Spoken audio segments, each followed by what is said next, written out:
Still on the feast, which is chapter 5, we're on line 67. Messenger, proclaim everything that has been sent down to you from your Lord. If you do not, then you will not have communicated his message. God will protect you from people. God does not guide those who defy him. Say, people of the book, you have no true basis for your religion unless you uphold the Torah, the gospel, and that which has been sent down to you from your Lord. But what has been sent down to you, prophet, from your Lord, is sure to increase many of them in their insolence and defiance. Do not worry about those who defy God, for the Muslim believers, the Jews, the Sabaeans, and the Christians, those who believe in God and the last day and do good deeds, there is no fear, they will not grieve.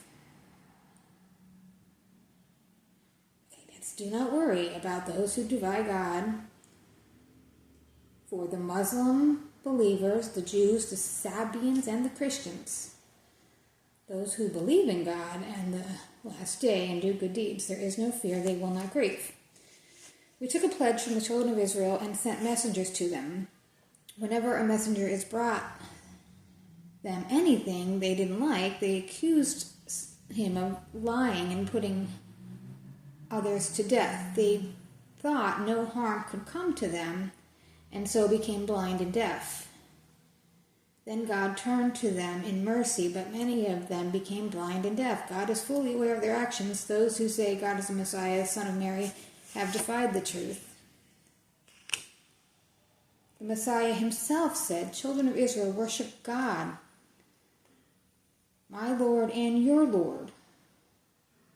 If anyone associates others with God, God will forbid him from the garden, and hell will be his home. No one will help such evildoers.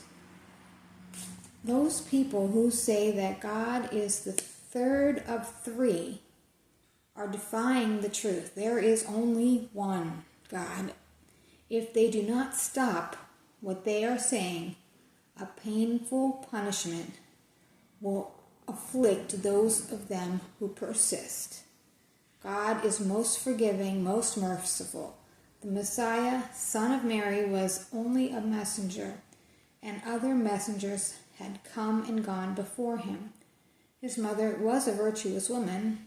Both ate food like other mortals. See how clear we made these signs for them. See how deluded they are. Say, how can you worship something other than God that has no power to do you harm or good? God alone is the all-hearing, all-knowing. Say, people of the book, do not overstep the bounds of truth in your religion, and do not follow the whims of those who went astray before you. They led many others astray, and themselves continue to stray even from the path. Those children of Israel who defend God were rejected through the words of David and Jesus, Son of Mary, because they disobeyed. They persistently overstepped the limits. They did not forbid each other to do wrong. How vile their deeds were. You, prophet, see many of them allying themselves with disbelievers. How terrible is what their souls have stored up for them. God is angry with them. They will remain tormented. If they had believed in God and the prophet and in what was sent down to him, they would have never allied themselves with the disbelievers, but most of them are rebels. You, prophet, are sure to find that the most hostile to the believers are the Jews and those who associate other deities with God. You are sure to find that the closest in affection toward the believers are those who say, we are Christians, for there are among them people devoted to learning and aesthetics. These people are not given to arrogance, and when they listen to what has been sent down to the messenger, you will see their eyes overflowing with tears because they reorganize the truth in it. They say, "Our Lord, we believe, so count us among the witnesses." Why should we not believe in God and in the truth that's come down to us when we long for our Lord to include us in the company of the righteous? For saying this, God has rewarded them with gardens graced with flowing streams, and there they will stay. This is the reward of those who do good. Those who reject the truth and deny our messengers will be the inhabitants of hellfire. You who believe, do not forbid the good things God has made lawful to you. Do not exceed the limits. God does not love those who exceed the limits.